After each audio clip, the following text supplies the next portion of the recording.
Well, nowadays you got to have that confidence because people nowadays. Before we get straight into the podcast, I just want to give a huge shout out to our sponsors, Declan Kirby GAA Star. Declan Kirby GAA Star Championship Journey. It's a series of GAA team children's books written by primary school teacher and GAA coach Michael Egan. You can check it out in the link in the description down below, of course, as well. Follow the trials and tribulations of Declan Kirby and his team at Smithgreen Gaelic Football Club, recently formed but promising GAA team. The book is now available in Easons and all good bookshops, so check it out in the description down below, and let's get straight into it. What's the story, everyone? Welcome back to GAA Fan TV. I hope everyone is keeping wonderfully well. My name is Aaron and this is the hurling preview for this weekend's games. A lot of action to get through, of course, this weekend in the, of course, All-Ireland Senior Hurling Championship. And we've 2 games in Leinster, we've 1 game, or 2 games in Munster actually to get through, a couple of Joe McDonagh Cup games as well to speak about. And yeah, look, listen, excited for the hurling action.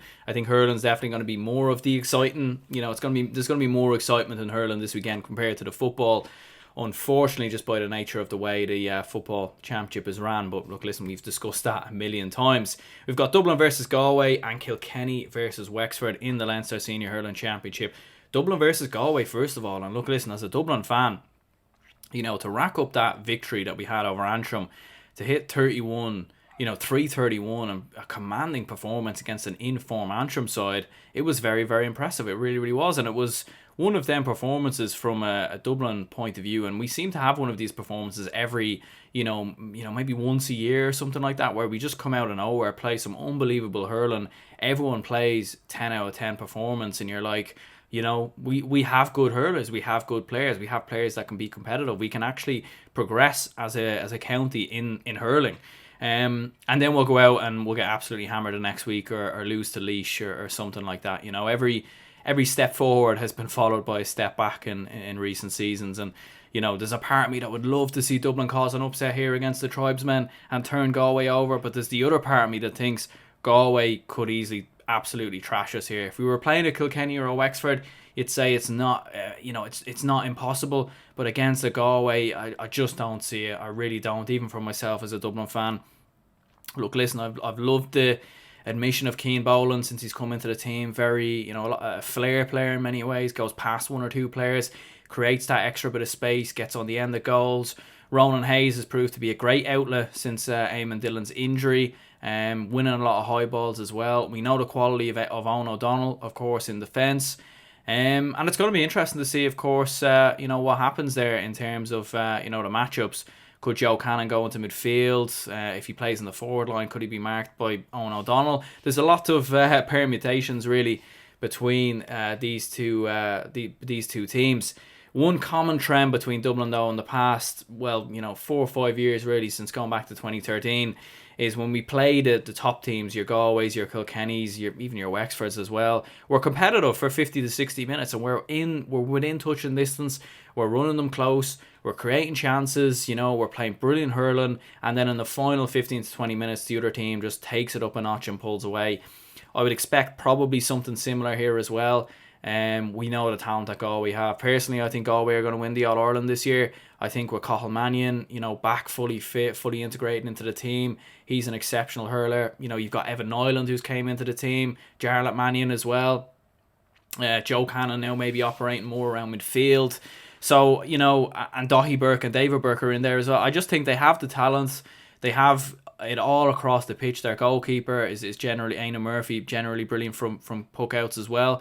So Galway have the talent, they have the quality to win the All-Ireland this year, in my opinion. They certainly physically can match up to Limerick man on man and win a lot of ball in a potential game. I think Galway just need to go out and do it now on the pitch against the likes of your Dublins and your Kilkennys or your Wexfords, because they certainly have the talent to do so. And Brian Concannon actually is another player who could easily win Hurler of the Year. Like he's had a phenomenal league so far. Very explosive, dynamic forward, gets himself in the right positions. And, when he has a goal opportunity, 90% of the time it ends up in the back of the net. So I'm going to go with Galway to win it by 6. I think Dublin will cause 1 or 2 problems down, for the Galway defence. But ultimately, I just think Galway have far too much quality and they'll win it by 6 points. Kilkenny and Wexford is certainly an interesting one. And, anytime Davy Fitz has gone up against Brian Cody, it's certainly been one for the memory books. And, you often think back to that 2019 Leinster final when Wexford upset Kilkenny to of course win the Leinster Championship. And generally Wexford and Kilkenny has been a very competitive game. It wasn't like that in the league. Obviously Wexford had the whole COVID situation there, so it's hard to really, we can't really look too much into that. I mean, it's an interesting one. Like, Kilkenny have changed their style a bit coming into this. Will they go back to the old way of playing, of just hitting long ball into TJ Reid and some of the other lads in there as well, Billy Ryan and a few of the other lads? Like, is that how they're going to play, or are they going to play this short hand pass and try play through Wexford? Because I feel like the short hand pass and play would suit Wexford more. But then again, Brian Cody, he wouldn't have played that way in the league if he wasn't going to play like that in the Championship. He's made a lot of different changes to the team as well, brought young lads through as well. So it's going to be interesting, but I do think Kilkenny will just have a bit much for Wexford and Davy Fitz in this game. I do think it'll be competitive. I think it'll be close. I don't think there'll be much going down the home stretch. I think for Wexford, they need to get Rory O'Connor into that same form that he was in at the start of the league. And hitting up a tally of 5-31 against Laois was very, very impressive. So they were very good on their own puckouts in that game as well. So that'll be another one to keep an eye on. But I am going to go with Kilkenny. I think they just have too much quality. I don't see how they'll deal with the likes of TJ Reid. I think Owen Cody's another very top-class player in that Kilkenny team. So yeah, I'm going to go with a victory for Kilkenny by 2 points. You've then got Cork versus Limerick. Now, originally, to be honest, I really fancied Cork, but I feel like the more this game has come closer, the more I've watched interviews with John Coyley and gone back and watch highlights and all the rest, a part of me just feels like Limerick will have too much for Cork. I really, really do. Look, I've loved Cork so far in the league. Well, love is a bit of a strong word, but I've enjoyed watching them. I really have. I think, they've played very good, attractive, modernised hurling, if that makes sense. Playing short passes, intricate flicks, a lot of forward movement from the wing-backs. Wing-backs are getting forward, almost playing as forwards. You've got the likes of Tim O'Mahony and Darragh Fitzgibbon. Tim O'Mahony, whether he's playing a wing-back or midfield, has been exceptional. Probably one of the best players in the league in that position. So Cork have shown a lot of promise, like a lot of goals, a lot of goal talent in that team, with the likes, of course, of Patrick Horgan, Alan Cadigan as well. You obviously have the likes of Alan Connolly coming off the bench. So Cork have a lot of talent, and Luke Meade and Robbie O'Grady's been impressive as well. But for Limerick, when it comes to the Championship, they'll just step it up a notch. They really, really will. Limerick could put out a performance here that really makes you stand back and think, what, that's Limerick right there. That's how good they can play. And they kind of turned the tide a little bit towards the end of the league, of course, and playing some impressive stuff as well, likes of Keane Lynch and Kyle Hayes, Grode Hegarty, and even some of the kind of new players they brought onto the side as well have looked impressive. So, I don't know, I think Cork have a massive goal threat, but I think John Coyley will be aware of that. And I think if they can limit Cork in terms of those those attacking threat, I feel like Limerick could end up winning this game quite comfortably. I don't think they have the players to be scoring, points from 50 or 60 metres. Patrick Horgan is obviously the obvious player who can do that. Is there many other players? I'm not so sure. And obviously how the game flows as well. I think, because of the way Cork play and because of the way Limerick play, there could be a lot of frees. It could be very stop-start. If the game's allowed to flow, I think that would suit Limerick more. To be honest, I think that would suit them a lot more.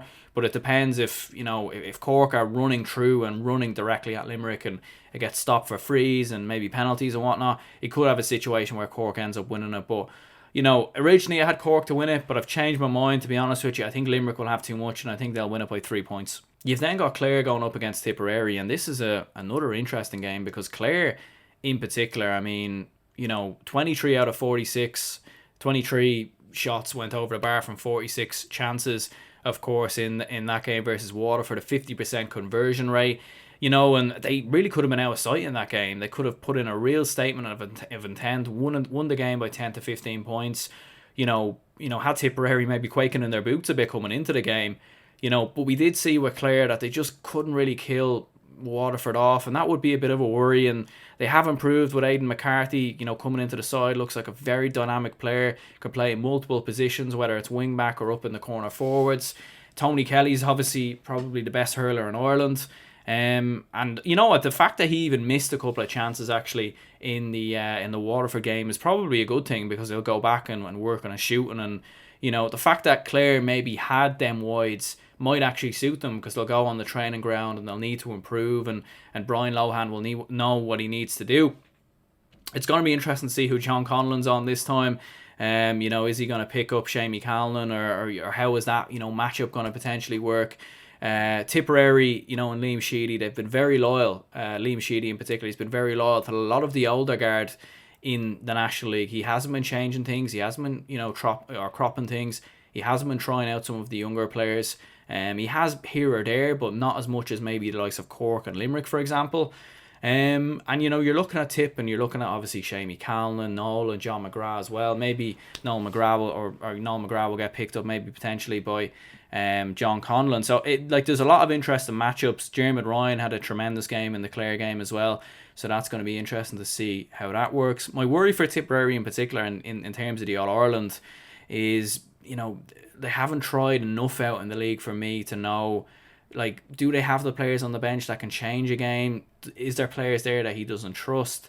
Jake Morris, you need to get him back on, up to full speed as well, because he's a top class hurler. So I'm going to go with Clare to beat Tipperary. I really am. And that might be a bit of a shock, but I just think Clare are coming into this game with a bit of momentum. I actually think they're better than people think as well. I think a lot of people have been saying, Clare are potentially going to, do an Offaly and go down to, Christy Ring or whatever, which I just think is laughable in all honesty. I know they haven't had much underage success in the past couple of years, but Clare always produce top hurlers. They always have players coming through. The club scene is always so competitive as well. And I think, when you look at some of the new lads coming through as well, like Aidan McCarthy, Mark Rogers as well, I just don't see that happening personally. So I think Clare are gonna shock Tipperary in this game. I think they're gonna beat them by a point. This could go to extra time. This could very well be a penalty shootout. We're all kind of waiting for that penalty shootout at some point. But I do think Clare will have the edge, and I think they'll get the victory. We've two games in the Joe McDonagh. We've Carlow and Westmeath, and we've Down and Meath. Carlow and Westmeath, that's very much a crunch tie in many ways, because if Carlow win this, they obviously have a semi-final place wrapped up very much with 4 points. If Westmeath win it, depending on score difference and obviously the next game, of course, as well, obviously which will be against Kildare, Westmeath could have a real opportunity, and Carlow have certainly turned the tide a little bit. Particularly there towards the the end of the National League. They certainly did. They got a couple of wins under their belt, certainly started to improve a bit more. I do believe Marty Cavan is injured for this game, which could be a massive hindrance. And Westmeath did show signs of quality with Kieran Doyle as well. Obviously Kieran Doyle came back into the team. They obviously have Davy Glennon, who used to play for Galway. So, I'm going to go with Westmeath to win this game. I think they have the quality in the team. I think they have the players to do so. So Westmeath will win it by 3. And Down and Meath, Down will win this game, in my opinion. I think Down have made good strides in hurling in the past couple of years. And Paul Sheehan looks like a phenomenal talent. And Meath are one of them teams that they'll be competitive and they'll push you and all the rest. But Down eventually will have too much, and they'll end up beating Meath by 5 or 6. In the Christie Ring, you have Roscommon against Derry and Sligo and Offaly. Derry should be beating Roscommon pretty comfortably, let's be perfectly honest. And as for Offaly and Sligo, Sligo actually had a very good league campaign. I believe they won every game, and they've had back-to-back promotions. So Sligo is one of them teams that maybe could be a little bit on the rise and kind of going under the radar in hurling. But Offaly, if Offaly were in the Joe McDonagh Cup, I'd fancy them to get promoted. They've been tremendous, throughout the National League. Really, really impressive stuff from Offaly. So you would surely expect them to have too much for Sligo.